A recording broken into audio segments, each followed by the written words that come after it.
We are now talking to former Athletic Met Giant catcher Bruce Maxwell. What's going on, Bruce? What's going on, guys? How's everything? I'm good, man. As you were probably listening to our guest, he hates the Yankees. He just absolutely can't stand the Yankees. Oh, I heard. A lot of people, you know that. Yeah, well, I understand they're the evil empire, but they haven't been the evil empire since really the early 2000s. I mean, they're a good team. They win a lot of games, but they haven't gotten over the hump since 2009. So I don't know why people hate them so much. I think it's just because it's the Yankees, man. They've always had the highest capital. They've always had the highest profiles. And I mean, I just think honestly, when you have teams like them or the Lakers or even the Patriots, and then football, it's just like you have the guys that have a winning history. And so I feel like people find a way to hate on those guys because they have the ability and they're not afraid to spend money, but they always end up having the high profile guys in the league, man. As everybody knows, we are talking to former Athletic Met Giant catcher Bruce Maxwell. So, Bruce, how are you doing right now? We haven't spoken to you in 2 years. You were playing for the Mets farm system the last time we spoke. Brody Van Wagenen's not there anymore. They have a new GM. They have a new everything. How are you doing right now? I heard you're playing in the Mexican League.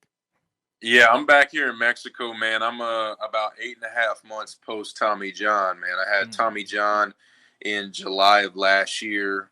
Freak accident, man, wear and tear, long tossing, and just snapped my elbow, man. It's first injury I've had in my almost 11-year career, and so I've been battling, man.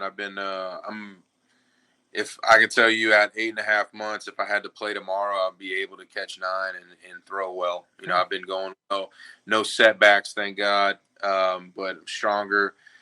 Down some pounds, man. Just getting ready for this Mexican League season, man. So you've been playing in Mexico now. Obviously, you've played with the Athletics in an American league in Major League Baseball. So what are the differences in the baseball culture between some of the American leagues and the Mexican league you're playing in now? I'm gonna tell you this, man. I tell everybody that comes down in this league, I simply just enjoy the game much more down here. I feel like a lot of people that go overseas, I feel like other countries really embrace the game a little more um, without so many like stipulations. Like when you go to a Major League Baseball game, like even when I was playing, it's quiet, it's stagnant, unless somebody hits a home run or whatever. But down here, man, it's like down here, especially in Mexico in the summer. It's like you're down here, man. Music's constantly playing. Teams have cheerleaders. There's events going on. The fans bring drums. They bring horns. I mean, it's just like it's nonstop for 9 innings or however many innings a game is. And then we have lines of people waiting after the game for autographs. The city that I'm in, it's a very small city, but everyone knows who you are. They greet you. They respect you. You're always taking photos, especially if you're a foreigner. And I just think the other countries, man, do it a little better because they just embrace the game and everything that comes with it, man. Like the fans down here are electric. The atmosphere is ridiculously electric. Like even in spring training, dude, like you go places, there's music constantly playing during the game. They shut it off right before the pitch. People are ecstatic, screaming, everything. It's a crazy time. We are talking to former Athletic Met and Giant catcher Bruce Maxwell. Bruce, when the lockout happened, and obviously some of the new rules with the Major League and MLB was trying to figure out how, actually the Players Union was trying to figure out how some of these minor league players can make more money. When you heard some of these new rule changes, did you like them? Not necessarily. I'm all for helping the minor league system.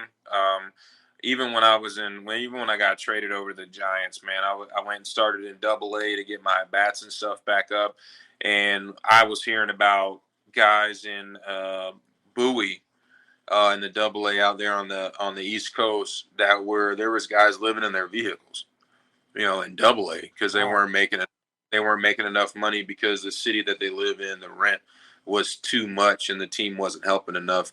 And so when it came out to those rules, man, about that, I was all for it because at the end of the day, the people that always go through the minor league system, they always tell you that really tests your love for the game. And I understand that it's a privilege and you have to earn getting to the big leagues, but it's a whole nother ball game when we're talking about you have 6 people living in an apartment building in A-ball because you're not making a livable wage in the city that you're in.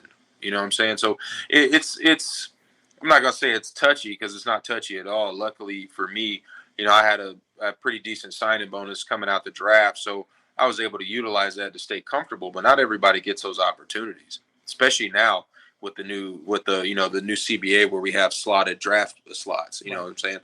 And so I was all for that. The stuff in the major leagues, any type of rule that they're trying to honestly just like bigger bases, I don't really truly understand. The bases are pretty damn huge in general. I feel personally like if you have bigger bases, you might even increase injury because now we have more area to improperly come into contact with.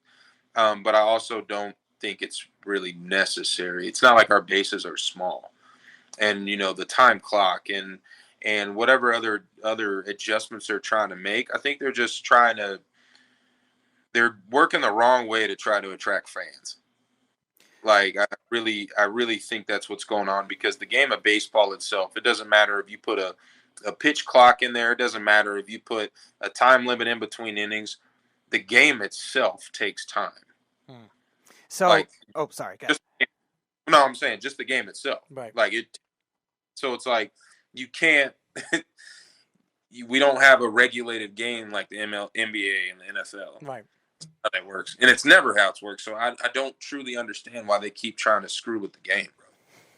So you've been in the Mets and the Giants organizations, and both of them have had very promising catcher prospects, and both of them have done well in terms of accumulating talent. Joey Bart's now up with the Giants too, and the Mets have one of the most talented teams in the league. So what were your experience like in the minor leagues, and also if you have any interactions with any of the major league players within those two organizations?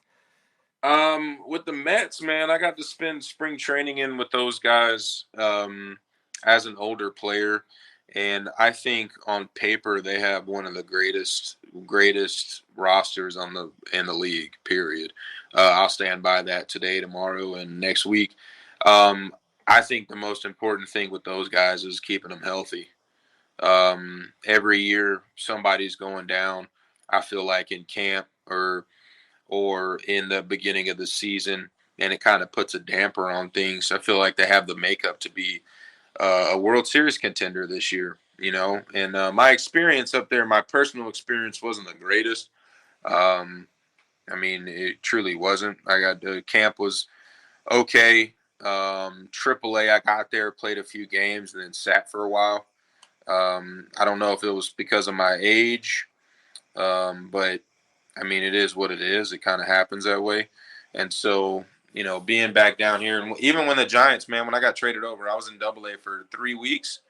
And that's probably the best organization I've been in, even in 3 weeks. I felt like genuinely their teachers and their coaches at that level genuinely gave a shit about the individual player and their development.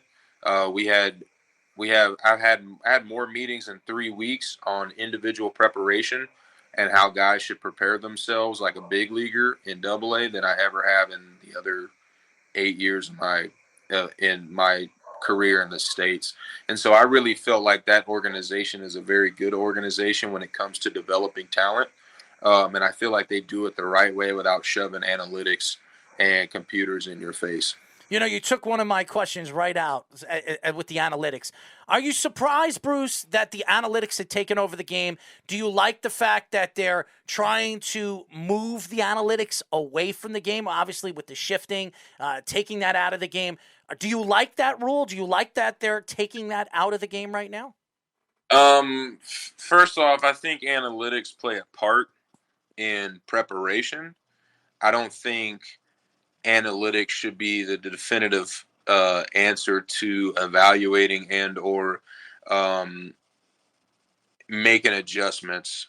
And why I say that is nowadays, like if you get on your social media or whatever, you got the drive line, you got launch angle, you got all this shit that's playing a part or whatever. So I feel like the MLB is trying to match that. So when those type of kids come into the organization or into professional baseball, they have guys that speak their language. I'm a big believer and yes, I'm on the older threshold of the generation right now. I'm a firm believer in old school teachings. Baseball itself is very difficult to play in general, and I feel like people complicate it by bringing analytics into things. But nowadays, I think that's the game itself is being evaluated in such manner. So they have to have, I feel like they have to have people on staff that speak that language to be able to help and speak it to the people who don't. And I hate the fact that they're taking the shift away. And I'm Wow. not saying because I'm not a Deadpool hitter as a lefty, so it doesn't really bother me too much. But the shift is a human element of adjustment in the game of baseball.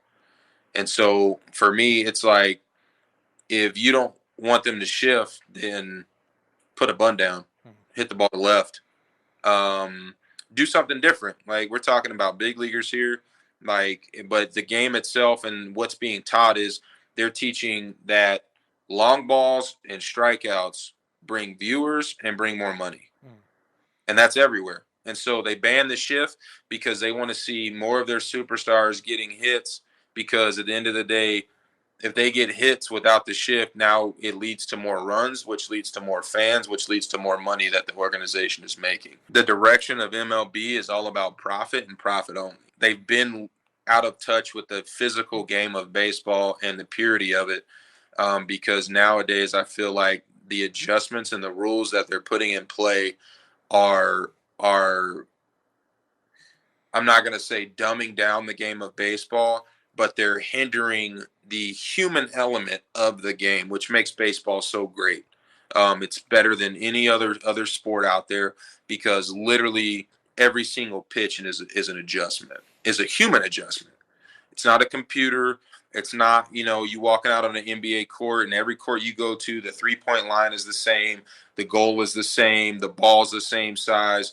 Your competition gets better. The game of baseball is hard, and it gets harder every single pitch of every single game. And so I think they're trying to make this game robotic, man. Honestly. Well, they're trying literally. robotic getting robotic. What are they? Umpires, umpires, and everything. Everything's going to be robotic now. So as we see it slowly but surely move forward, we're going to see a lot of changes in baseball.